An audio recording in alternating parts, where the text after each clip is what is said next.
في خط احتياط الاتحاد احمد محمد سالم، احمد جميل، فريد حسن، محمود القرني، محفوظ حافظ.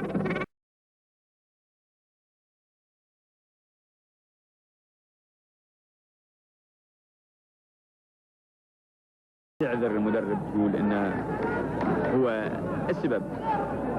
دائما المدرب اذا فاز الفريق فهو فوز للمدرب. اذا نفذ عاليه احمد زايد تضرب فيه يطلع رمي تماس صالح فريق. دخل احمد جميل رقم 17 محل صلاح عياد. اول تغيير بعد 22 دقيقة، ضربة ركنية. اول تغيير بعد 22 دقيقة للاتحاد. والمتتبعة لهذه المباريات حسن عطية.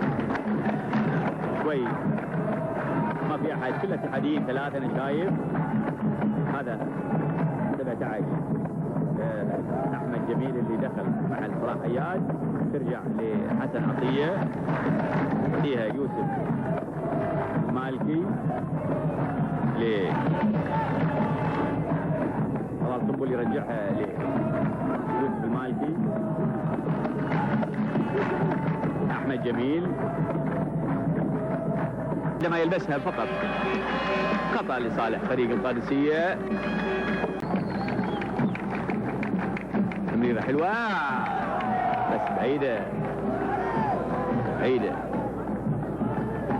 هذا احمد جميل اللي دخل محل صلاح عياد. صوب الكرة، لاعب ما تسلل تأخر، كان ممكن داخل. فريد المعيري حلوة حطها لكن تطول، اصلها براسه قبل ما تطلع. كرة من خالد خليفة، خطأ على 17 احمد جميل.